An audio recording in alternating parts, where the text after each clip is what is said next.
امام غزالی نے لکھا، فرماتے ہیں کہ اللہ تعالیٰ نے لباس صرف انسان کے لیے بنایا، جانوروں کے لیے لباس نہیں، کیڑوں کے لیے لباس نہیں،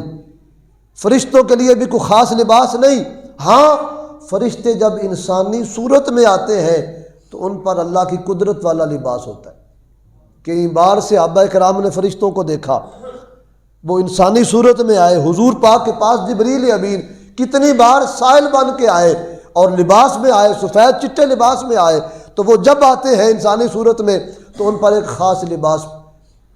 چڑھا دیا جاتا ہے۔ لیکن اللہ کی جتنی مخلوق ہے ساری مخلوق میں سے لباس کا حکم دیا ہے تو انسان کو دیا ہے، اولاد آدم کو دیا ہے، جانوروں کو لباس کا حکم نہیں دیا،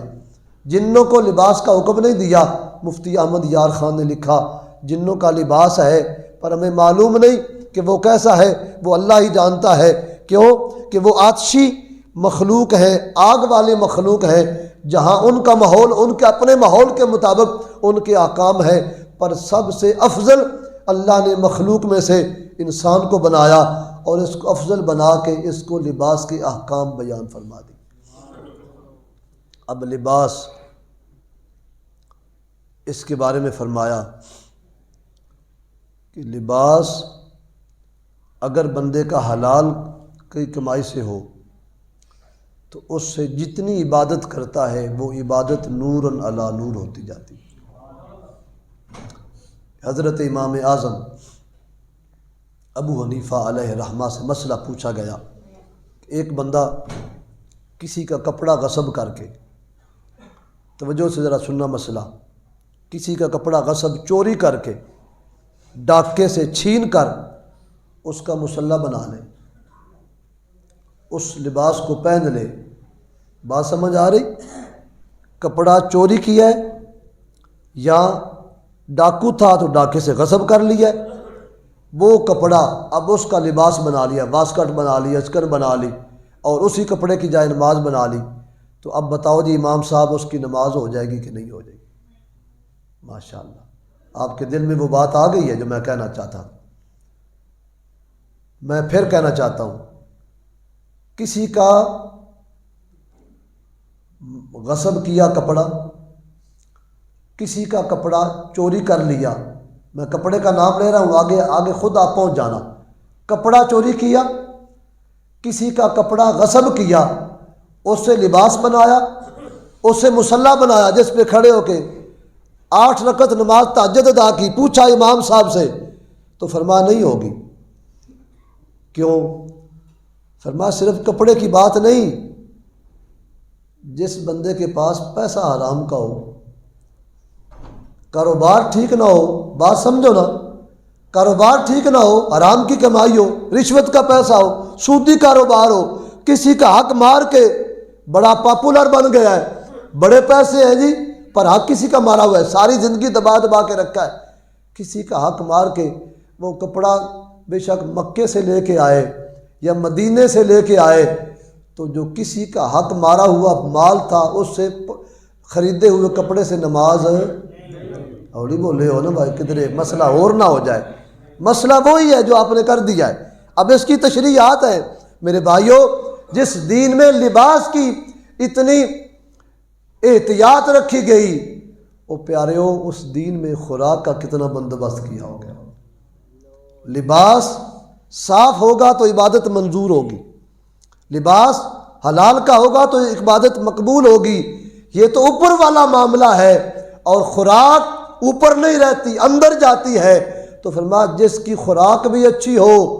جس کا لباس بھی عمدہ ہو، پھر وہ کرے عبادت رب کی، تو پھر حال یہ ہوتا ہے تھوڑے وقت میں اللہ اس کو اپنے نیک بندوں میں شامل فرما لیتا ہے۔ وَلِبَاسُ التَّقْوَىٰ ذَلِكَ خَيْرٌ، فرمایا دنیا میں جتنے لباس ہیں بڑے قیمتی قیمتی بھی ہوں گے، وہ اتنے بہتر نہیں جتنا تقوی والا لباس بہتر ہے۔ تقوی کیا ہے؟ ایک جملے میں اس کو سمجھ لو، فرمایا ہر اس چیز سے بچنا کہ جس میں شبہ پایا جائے، اور ہر اس چیز کو کرنا جس میں حضور کی سنت پائی جائے، اس کو تقوی کہتے ہیں۔ شبہ والی چیز کو بھی چھوڑ دینا کہ شک پڑ گیا ہے کہ پتہ نہیں یہ پاک ہے کہ پلیت ہے، ایک ہے کہ ایک چیز کے بارے میں پتہ کہ نالی کا پانی، ماشاءاللہ بولیے جی، نالی کا پانی، بارش ہو گئی تھی، سڑک پہ پانی کھڑا ہوا ہے، جناب حافظ یوسف صاحب بتائیے کہ بارش کے بعد موٹر سائیکل سوار تیز سے گزرا ہے اور چند چھینٹیں میرے لباس پہ پڑ گئی ہیں، اب وہ چھینٹیں پاک ہیں کہ ناپاک ہیں؟ اب یہاں شبہ پڑ گیا، بات سمجھ آئی؟ نالی کا پانی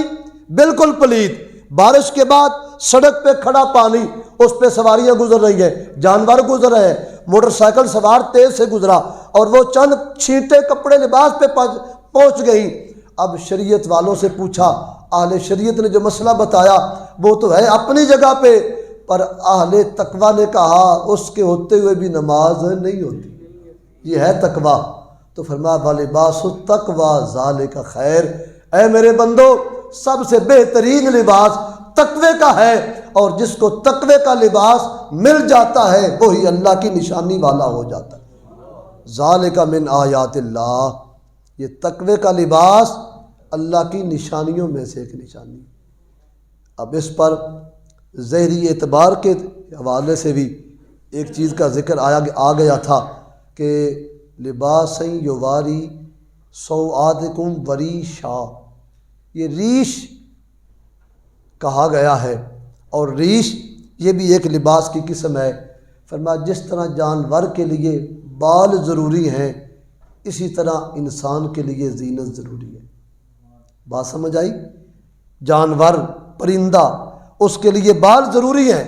اور انسان کے لیے لباس تقوی کا ضروری ہے، وہ زیب و زینت ہے۔ اب وہ کیا کیا اس میں آتا ہے انشاءاللہ اگلے جمعے بیان کریں گے کہ وہ زیب و زینت جس کو ریش کے حوالے سے کہا گیا کہ وہ کیا ہے اور وہ ہمارے پاس کتنی ہے۔ وہ ریش مبارک سمجھ رہے ہیں نا، ریش، ریش رے یا را یا شین، ریش، وہ اپنے ذرا چہرے پہ ہاتھ لگا کے ہم دیکھ لیں گے کہ وہ کہاں تک ہے، اور یہاں قرآن شریف نے اس ریش سے مراد کیا لیا ہے۔ انشاءاللہ زندگی رہی تو اگلے جمعے بیان کریں گے۔